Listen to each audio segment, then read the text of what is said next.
Break के बाद एक बार फिर आपका स्वागत है। एमपी में मोहन मंत्रिमंडल का विस्तार आज हो गया है। राजभवन में राज्यपाल मंगूभाई पटेल ने सभी मंत्रियों को पद और गोपनीयता की शपथ दिलाई है। मोहन मंत्रिमंडल में कुल 28 विधायकों को मंत्री पद की शपथ जो है उन्होंने ली है, जिसमें 18 कैबिनेट मंत्री हैं, 6 स्वतंत्र प्रभार और 4 राज्य मंत्री बनाए गए। कैबिनेट मंत्रियों में प्रद्युम्न सिंह तोमर से लेकर तमाम नाम शामिल हैं, जो ऐसे भी नाम हैं जो पुराने भी मंत्री रहे हैं और कुछ ऐसे भी नाम शामिल किए गए हैं जिनको नई इस बार मंत्रिमंडल में जगह भी दी गई है। खबर को विस्तार देंगे और बातचीत करेंगे इस पूरी राजनीतिक बड़े घटनाक्रम पर, जिस तरह से आज मंत्रिमंडल का विस्तार हुआ। इंतजार लगातार मध्य प्रदेश में था। चर्चा की शुरुआत करूं, मेरे साथ नरेंद्र सलूजा जी, प्रवक्ता बीजेपी से लगातार जुड़े हुए हैं। नरेंद्र जी, बहुत स्वागत है। एक बार फिर मैं आपके साथ चर्चा की शुरुआत करूंगा और पहला सवाल, कैसे देख रहे हैं इस नवनिर्वाचित मंत्रिमंडल को? मोहन कैबिनेट के आज जो मंत्रिमंडल की शपथ हुई है, सबसे पहला रिएक्शन आपका? देखिए, इस मंत्रिमंडल की सभी दूर प्रशंसा हो रही, क्योंकि इस मंत्रिमंडल में कई वरिष्ठ सदस्य भी हैं, अनुभव का भी लाभ मिलेगा, कई युवा भी हैं, पहली बार के विधायक भी हैं, उनके जोश का लाभ मिलेगा। और यदि बात करें तो सभी क्षेत्रों को संतुलन दिया गया, सभी वर्गों का ध्यान रखा गया है। तो निश्चित तौर पर समझता हूं कि ये बेस्ट मंत्रिमंडल है। और निश्चित तौर पर यह जो सभी उम्र के लोग इसमें शामिल किए गए, अनुभव के साथ युवा जोश, यह प्रदेश के विकास को तेज गति से आगे बढ़ाएगा। और जो हमारी लंबित योजना है, जो काम है, जो हमने वादे किए, जो हमारी गारंटी है, जो हमारे संकल्प पत्र के वादे हैं, उसको पूरा करेगा। और निश्चित तौर पे यह प्रदेश के विकास को आगे बढ़ाते हुए प्रदेश को देश का सर्वश्रेष्ठ राज्य बनाएगा। निश्चित तौर पे इस मंत्रिमंडल के गठन के बाद सभी दूर इसकी प्रशंसा हो रही, क्योंकि पहली बार इतिहास में ऐसा मंत्रिमंडल बना है जिसमें वरिष्ठता के साथ साथ अनुभव भी है, अनुभव के साथ साथ युवता भी है और युवा जोश भी है। सलूजा साहब, एक बात तो बड़ी कंफर्म है कि इस बार बड़ा शॉकिंग आपके डिसीजंस रहे हैं। चाहे जब लिस्ट आई थी, हमने देखा था प्रत्याशियों के चुनाव से पहले, वहां से लेकर सीएम का चेहरा और उसके बाद मंत्रिमंडल का विस्तार। लेकिन इस सोशल इंजीनियरिंग को अगर हम समझें, इतना एक लंबा वक्त लगा। मुख्यमंत्री के चेहरे को लेकर भी आपने लंबा वक्त लिया और मंत्रिमंडल के विस्तार को लेकर भी वक्त। क्यों ये वक्त लगा? क्या मॉनिटरिंग चल रही थी? क्या सोशल इंजीनियरिंग चल रही थी 24 के लिहाज से? वो भी जरा समझाइए कि ये जो चयन है 28 चेहरों का, किस आधार पर रहा है? देखिए, यदि आपको भी पता हो तो हमें प्रचंड बहुमत मिला है, 163 सीटें मिली है। पूरे प्रदेश में हमें जन समर्थन मिला है, 48.55% हमें वोट शेयर मिला है। तो निश्चित तौर पे जब इतनी प्रचंड बहुमत मिलती है तो यह भी देखना पड़ता है कि हर वर्ग का समावेश हो, हर क्षेत्र का समावेश हो, संतुलन हो। तो निश्चित तौर पे इसको लेकर मंथन और चर्चा का दौर तो चलता है, लेकिन यह कहना कि हमने बहुत देर कर दी या हमको नाम चुनने में देर लगी, पूरी तरह से गलत है। भारतीय जनता पार्टी ऐसा दल है जहाँ चर्चा भी होती है, मंथन भी होता है, जहाँ सही से चर्चा होती है, अलग अलग दौर की चर्चा होती है। क्योंकि इतना प्रचंड बहुमत है, इतनी सीटें हैं और सभी योग्य लोग हैं, तो उन योग्य लोगों में से भी यदि 28 लोग आपको चुनना होंगे तो समय तो लगेगा, क्योंकि सारे योग्य हैं, किसी में कोई कमी नहीं है। अब उनमें से चयन करना, हर क्षेत्र को प्रतिनिधित्व देना, हर वर्ग को प्रतिनिधित्व देना, और निश्चित तौर पर प्रदेश को विकास को आगे ले जाए, ऐसे लोगों का भी चयन करना, तो निश्चित तौर पर समय तो लगता है। बिल्कुल। सलूजा साहब, एक चीज और मैं समझूंगा, इस बार अगर हम देखें तो शिवराज सरकार के 6 मंत्रियों को आपने जगह दी है और 10 मंत्री ऐसे हैं जिनको शामिल नहीं किया गया है, और उसमें कुछ ऐसे भी हैं कि सिंधिया समर्थक जो विधायक रहे हैं उसमें भी आपने संख्या में कटौती की है। मेरे साथ भूपेंद्र गुप्ता जी भी जुड़ गए, उपाध्यक्ष कांग्रेस से। भूपेंद्र जी, आपका भी स्वागत करता हूं। इस सवाल के बाद फिर आपके पास आ रहा हूं। तो इस बार क्या वजह रही है कि सिंधिया समर्थक जो विधायक हैं, चाहे प्रभुराम चौधरी को हम देख लें या तमाम और नाम भी है, उनकी कटौती जो इस बार हुई है, वो कौन सा फैक्टर काम किया है? देखिए, आपको बता दूं कि हमारी पार्टी में कोई सिंधिया समर्थक, कोई शिवराज जी समर्थक, कोई वीडी शर्मा जी समर्थक, कोई मोहन यादव समर्थक, ये हमारे दल में चलता है। कांग्रेस में चलता है कमलनाथ समर्थक, दिग्विजय सिंह समर्थक। हमारी पार्टी में तो सब भारतीय जनता पार्टी से जुड़े हुए लोग रहते हैं और हर आदमी भारतीय जनता पार्टी का कार्यकर्ता होता है। तो यह कहना कि उसका इतने समर्थक लिए, इसके इतने समर्थक है, भारतीय जनता पार्टी से जुड़े हुए सब एक ही झंडे के नीचे। और हमारा चुनाव चिन्ह भी, हम चुनाव लड़ते हैं तो कमल का निशान रहता है। हम लोग ये व्यक्तिवादी पार्टी नहीं है हमारी पार्टी कैडर बेस्ड पार्टी। तो इसके अंदर जो भी लिए गए सब भाजपा के सदस्य हैं, भाजपा में काम करने वाले हैं। ये कोटे के आधार पर हमारी पार्टी में सब अब ये इस पर विस्तार तो भूपेंद्र गुप्ता जी देंगे। चलिए आ गए, बहुत स्वागत है सर। पहला रिएक्शन आपका इस पूरे मंत्रिमंडल विस्तार को लेकर, 28 नए चेहरों को जगह मिली है, पहला रिएक्शन सर, भूपेंद्र गुप्ता जी। ये पर्ची मंत्रिमंडल है। जिस तरह से पर्चियों पे आजकल मुख्यमंत्री बन रहे हैं, ऐसे ही मंत्री बनाए गए, इसीलिए इतना समय लगा। लेकिन खैर, जो आए देर आए दुरुस्त आए। अब जो है इसमें क्षेत्रीय संतुलन की दृष्टि से देखें तो पूरा बुंदेलखंड का सफाया कर दिया गया है। बुंदेलखंड के जो है सारे मंत्री गायब हैं, और जो है भूपेंद्र सिंह हैं, मल्लैया जी हैं, गोपाल भार्गव हैं, पूरा विदिशा गायब है। तो ये सब किस दृष्टिकोण से हुआ, ये समझ से परे है कि 20-22 दिन के मंथन में ये क्या निकला है, अमृत है कि विष है। और जो मंत्री पिछली कैबिनेट में बहुत ही सशक्त मंत्री माने जाते थे, उनमें से ज्यादातर लोगों को हटा दिया गया। अब जो समस्या सामने है वो ये है कि मध्य प्रदेश की जो जनता है, जिस आधार पर कहा जा रहा है कि उन्होंने जो है गारंटी पर वोट दिया है, उन गारंटियों की पूर्ति का समय है। और हम अपेक्षा करते हैं कि ये मंत्रिमंडल जो है तत्काल प्रभाव से जो है 3,000 रुपया लाडली बहनाओं को देने की घोषणा करेगा, 2700 रुपये में गेहूं खरीदने की घोषणा करेगा, और 3100 में धान खरीदने की घोषणा करेगा, जो निकट अभी फरवरी में जिसकी प्रोक्योरमेंट चालू होने वाली। तो ये जो है, तो तब जो है ये सही दिशा में कार्य करता हुआ मंत्रिमंडल दिखाई पड़ेगा। कहा गया था कि जो है 10 लाख लोगों को रोजगार दिया जाए, तो 10 लाख लोगों को नौकरियां दी जाए। सीखो कमाओ योजना के माध्यम से जो नौजवानों को ठगा गया है, आज उनसे पैसे वापस मांगे जा रहे हैं। और जो है 9 लाख से ज्यादा लोगों ने अप्लाई किया है, और मात्र जो है 10-11 हजार लोगों को उसमें जो है ऑफर मिला है। ये भी एक तरह का छल और धोखा करके। लेकिन सलूजा साहब कह रहे थे अभी, जब मैंने पूछा कि सिंधिया समर्थित जो 3 विधायक जिनको इस बार मंत्री नहीं बनाया गया, तो उस पर सलूजा साहब कह रहे हैं कि कोई मंत्री जो है अलग अलग कोटे से नहीं आते, हमारे यहाँ कोई समर्थक विधायक नहीं है। उस पर क्या प्रतिक्रिया है भूपेंद्र गुप्ता जी आपकी? ये तो जो है समय समय पे इन लोगों की वाणियां बदलती रहती हैं। कभी खुद ही कहने लगते हैं कि वो जो है सिंधिया को खेमे के फलाने, सिंधिया खेमे के ठिकाने, ये तो बीजेपी के लोग कहने लगते हैं। और कभी कहने लगते हैं कि हम तो कमल के फूल हैं। तो जो ये इनकी बातें जो है, इनकी वाणियां समय समय पर परिवर्तनीय होती हैं, तो उस पर टिप्पणी करने का कोई औचित्य नहीं है। अभी उन्हें यही बोलना सुविधाजनक होगा, इसलिए वो ऐसा बोल रहे हैं। लेकिन ये तो सारे लोग हैं ना, अभी जातिवाद के खिलाफ कितना बोल रहे थे, और अभी जो है भारतीय जनता पार्टी के सारे प्रवक्ता कह रहे हैं कि जातियों को साधा गया है, क्षेत्रों को साधा गया है। तो जातियों को फिर साध क्यों रहा? अभी जातिवाद के तो बड़े विरोधी बने फिरते थे।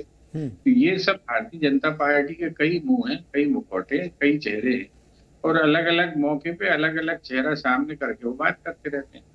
ठीक है, सलूजा साहब जवाब दे दीजिए। 2-3 सवाल बड़े किए कि बुंदेलखंड को लेकर उन्होंने पूछा, विदिशा क्षेत्र जो है उसमें से आपने कोई मंत्री नहीं दिया है, उस पर भी जवाब दीजिए। और ये जो अभी लास्ट में उन्होंने कहा कि अलग अलग जो मुखौटे हैं, उस पर भी जरा काउंटर कीजिए।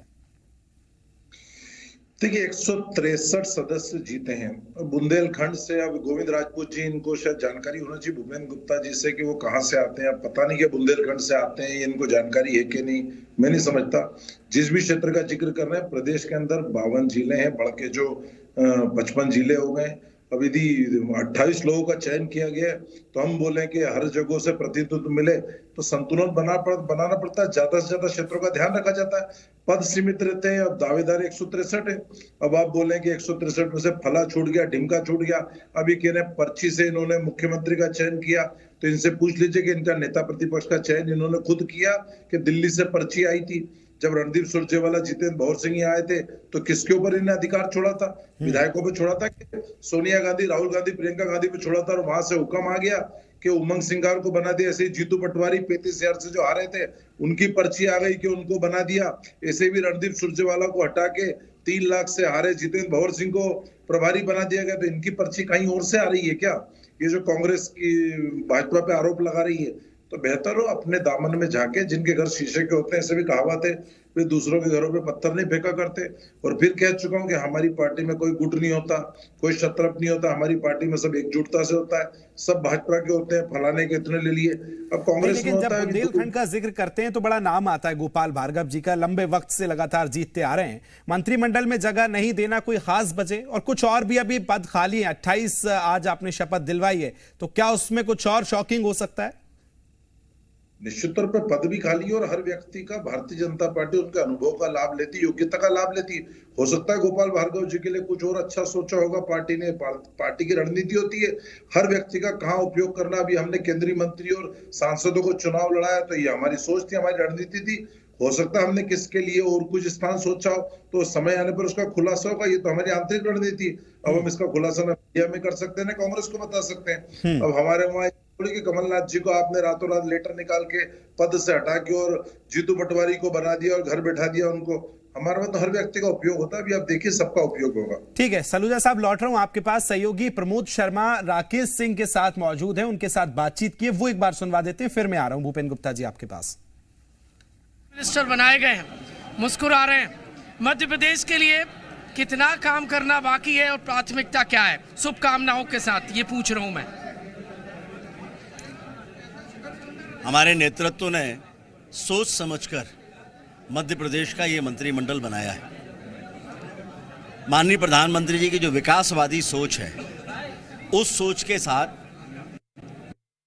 विकास की नई ऊंचाइयों तक पहुंचे, ये हम सबकी सामूहिक जिम्मेदारी है। और माननीय मुख्यमंत्री जी के नेतृत्व में ये पूरा मंत्रिमंडल कंधे से कंधा मिलाकर मध्य प्रदेश को एक नए रूप में माननीय प्रधानमंत्री जी की मंशा अनुसार विकास की ऊंचाइयों तक ले जाने का प्रयास करेगा। और उसके साथ साथ जनहित और जन कल्याण की जो योजनाएं हैं, माननीय प्रधानमंत्री जी जो चाहते हैं कि इनका लाभ हर उस पात्र व्यक्ति को मिले जिस तक इसको पहुंचना चाहिए, वो सरकार को महसूस करे। हमारी ये जिम्मेदारी भी है कि वो सारी योजनाएं लोगों तक पहुंचाने में अपनी भूमिका का निर्वहन हम लोग करें। आप महाकौशल से निकल कर आते हैं। महाकौशल में कई बार मैंने देखा है, कवर किया बहुत सारे नेताओं को, उन्होंने कहा है कि विकास जितना होना चाहिए था उतना नहीं हो पाया। अब इस बार जिम्मेदारी, आप चूंकि वहीं से निकल कर आते हैं, तो प्राथमिकता महाकौशल से शुरू होकर समूचे मध्य प्रदेश तक जाएगी। मैं आपकी बात से सहमत नहीं हूँ। महाकौशल की हमेशा उपेक्षा होती थी, लेकिन भारतीय जनता पार्टी की सरकार बनने के बाद और केंद्र में माननीय मोदी जी के प्रधानमंत्री बनने के बाद महाकौशल में जो काम हुए हैं, उन कामों के बारे में अभी कभी किसी ने सोचा भी नहीं।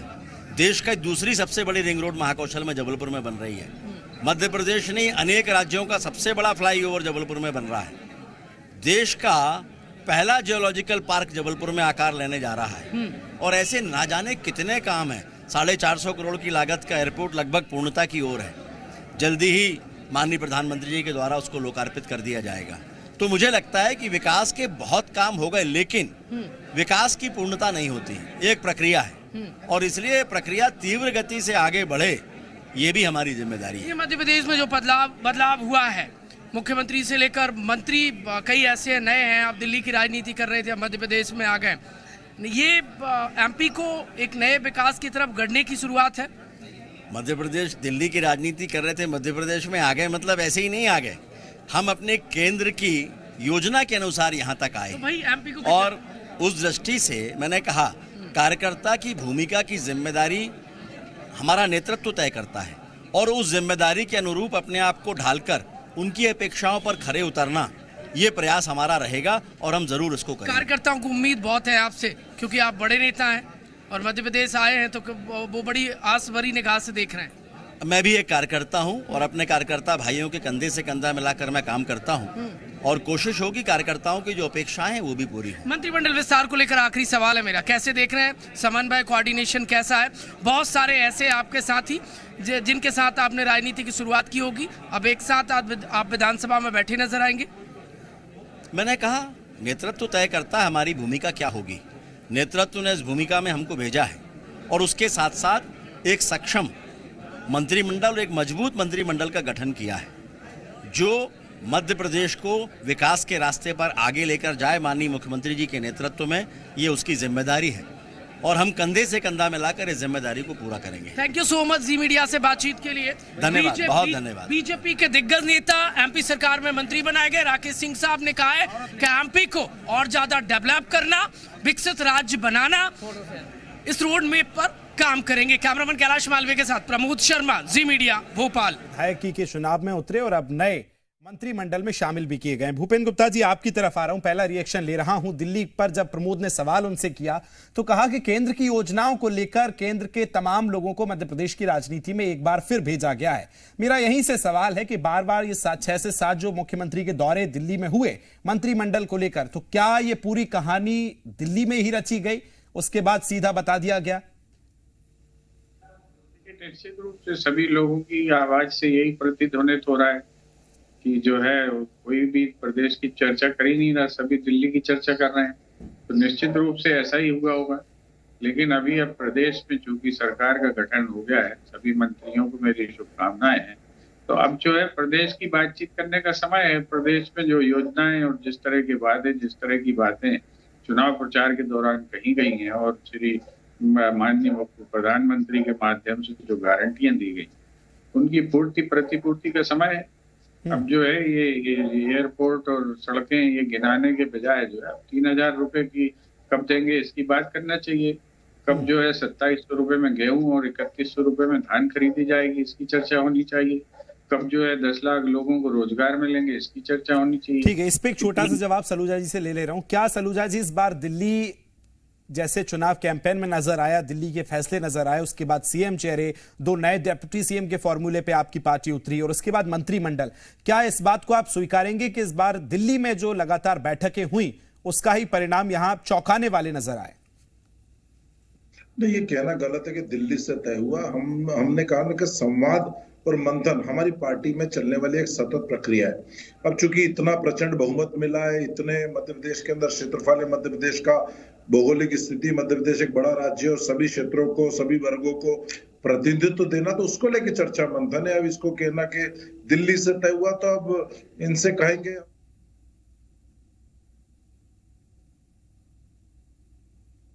इसका ही हमारा मंत्रिमंडल बना है जी।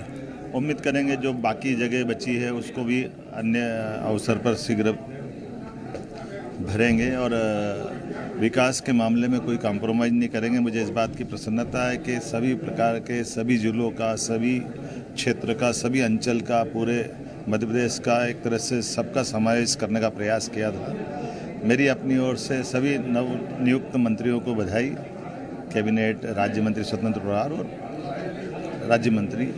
मैं उम्मीद करता हूं कि आने वाले समय में इनके रिजल्ट मध्य प्रदेश के विकास के लिए बहुत अच्छे आएंगे।